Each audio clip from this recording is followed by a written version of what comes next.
Welcome back to the Artist Access, man. We here with a young poet by the name of Mr. Composition. How you doing, man? What's up, my brother? Good, good. You know what I'm saying? Man? I'm good, bro. I'm good, man. Look, I just recently met you, you know what I'm talking about? At that 7 spot. Well, I seen you online doing your thing, Okay, but I seen you for the first time, you know what I'm saying? Poetry that night. yeah. Yeah, the poetry lounge, yeah.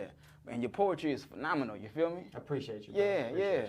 So how long you been doing your poetry, bro? I've been writing poetry, I would go ahead and say all my life, pretty much. Right. I got into the poetry scene when I was around 16, but then I ended up being homeless, so I didn't really like focus on the poetry. I got back into poetry in April. Okay. So I showed back up at the Poetry Lounge. That was my first time. This year? This year. Okay. Yeah, so I've been running the fast track, man. I showed back up April for the first time, and then I was invited back to their Mother's Day show. Then I pretty much stayed consistent every Sunday. Yeah. And started hitting one. Yeah. Stayed consistent, made sure I was vocal, you know Yeah. what I'm saying? Made Yeah. sure my presence was felt. Ended up with a feature 4 months in at one of the biggest spots in Houston right now. So yeah. just trying to stay consistent with it, man. That's the goal. Right. How you come up with the name, Mr. Composition? Because you always keep that composition with you? I You keep it with you? the composition book. That's on deck. So Yeah. when I first showed up to the spot, as you see, I have a book of poetry.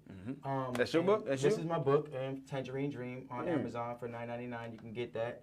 But the poems were designed to be read in the book. They were never designed to be spoken on the mic. Okay. And I didn't get into performing, but when I was watching everyone else perform, their poems were 2 minutes, 3 minutes, 5 minutes long.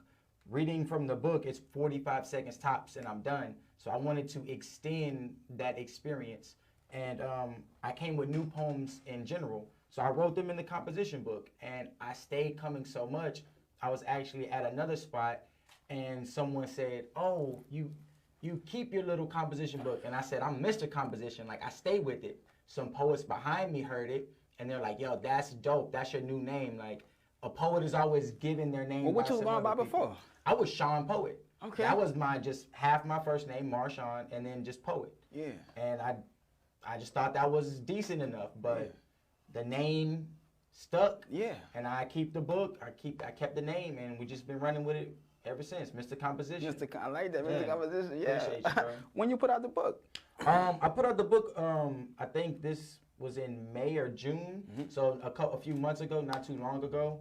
But I had been writing it for quite some time, like, because I had originally, like I said, when I first got into poetry, I got like scouted or whatever, so I ended up with a position to like get in a contract, and they produced the book for me. But that also went south. They ended up pretty much in the same situation I ended up in. They went break up, I went homeless, so that went its way. So I revamped it, brought new poems, took out some. Brought the book back. And now I'm just taking a real swing at poetry. You know what I'm saying? You said you was homeless for a little while, you know what I'm saying? You know, being an artist, you know, God gonna take you through some things. You go through some journeys. He gonna give you something to talk about, you know what I'm saying? Yeah, you go through some journeys, man. Yeah. So as I talk about too in my poetry, so a little bit of the backstory. That happened when I was 16. My little sister ended up getting adopted. I dealt with CPS a lot. So my sister was in and out of the house. And then that led my mother to kick me out of the house. So I ended up finishing high school out of my homie's little back house in his garage. I was sleeping back there.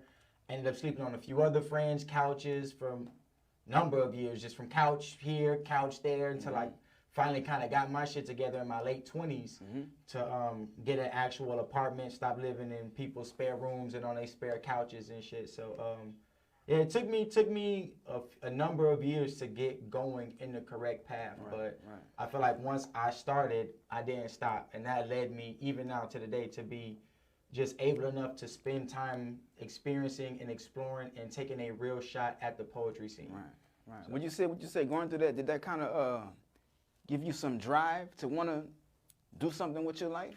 Yeah, I mean, honestly, a lot of the drive was already instilled, but I would be lying if I didn't say that there wasn't something that made me want to say, watch me become something based off of what I was given. And that's a little bit of a attack to my mother, attack to my environment, attack to the hood I grew up in, I guess. But you want to make sure that you do say like, hey, I became something, because when I was growing up, you're a dirty courts kid if you stayed in the courts. Right. It's like you're a little hood kid, you're a dirty mug. So you ain't gonna be nothing. Most people didn't become nothing. Most people did. Most people in jail. I've been shot. I've been stabbed. So it's like you end up going through that type of environment, and you wanna make it out. You wanna become one of the few. So yeah, right. I would be lying if I say nah, man. That ain't had nothing to do with it. Right. Yeah. Nah, I know it did. I went through my little situation. Like I was homeless for a little while in 05. I'm from New Orleans, and I was living right when Katrina hit. Before Katrina hit, I was homeless, sleeping in. I had a car, so I was sleeping in my car. But man, that situation, I've been close with God, but going through that, that's when I really just got all the way close with God. Rock you know what I'm talking about? Faith. All the way with it. Yeah. And I felt like the whole situation, God was telling me, get with me. You know what I'm talking about? Yeah, stop worrying about it. You know what I'm You're talking doing about? too much. You need to be, sometimes you need to be sit down. Lean on me. You know what I'm talking about? And like I got a mom, I had brothers that had the house, and everybody was saying no. And I didn't get mad at nobody for telling me no. I seen God telling them to tell me no. Yeah. I seen God was telling me no. Don't go to them, come to me. And I've been just leaning on God ever since then. And man, trajectory my life up. been, man, you hear me? Yeah. I've been on the up ever since that. You feel me? You can't go down. You can't go. Hey, once you've been down, ain't nowhere else to go but up. You know what I'm talking about? Facts, yes. So facts, So like I said, man, we go through them things because it's part of your story to become what you need to become. You know what I'm talking about? Like we all got a purpose in life, and so sometimes you gotta go through some rough stuff for you to realize, you know what, I'm here for a reason. Yeah, you can't teach people if you don't have the experience. Yeah. So you gotta go through the stuff to gain the experience in order to help somebody else out. So you can say, hey, this is what you don't do. And I know because I've been there. Now, if you're willing to listen, your path will be expedited. You know what I'm saying? But if you don't want to listen, then God gonna remove me, and He gonna put that lesson a little bit harder on you. You know what I'm saying? You already know. If you're not willing to learn if you're not willing to listen, you gotta learn the lesson, and you gotta repeat the lesson as many times as it until takes, you get it right. Until you decide to get it right and learn. Yeah. So you gonna hit your head. Oh yeah. You gonna hit your head. Yeah. So that's what's up, bro. That's what's up, man. So man, what else can we expect from Mr. Composition, man? You're doing the poetry, you got the book, you got any more books coming out? Well, right now I'm working on just staying consistent with At the Spot. So you can find me every Sunday at the Poetry Lounge twice a day. You can find me at Juan on Wednesdays. There might be a you going today? No, I'm here today. Okay. So the list will be closed. It's already closed. Okay. Okay. But on Saturdays I might be hosting a spot, and then there may be another couple hosting gigs coming up for Mr. Composition. What's going on this Saturday? Well, this Saturday for sure we'll be having a birthday party / the opening night to the poetry spot that we should be hosting every Saturday, and it's my boy UCJ's birthday, so we're gonna collab all that together. $50 Uno tournament, $5 drinks, Long Island margaritas. Where that's gonna be at, man? That's gonna be right across the street from Avant, actually. So right there on Right across the street. 2810 Taft Street. Yeah, I think it's something like that. But right across the street from Avant in a nice little art space. This Saturday. This Saturday. What so time? Be free 7 until. Cool, Starts at 7. cool, We're going cool. spades. We got some dominoes. We got some drinks. Sound like some interesting stuff. It's going to be a nice little vibe. Open mic? Open mic, of course. Yeah. Too many poets to not have the mic open. Right. Too many poets. So that's what's next for me. Staying consistent, getting into the hosting, making sure that I'm absorbing the knowledge that people are willing to impart, because staying close to the scene, I've already been in a position to watch very closely Seven the Poet.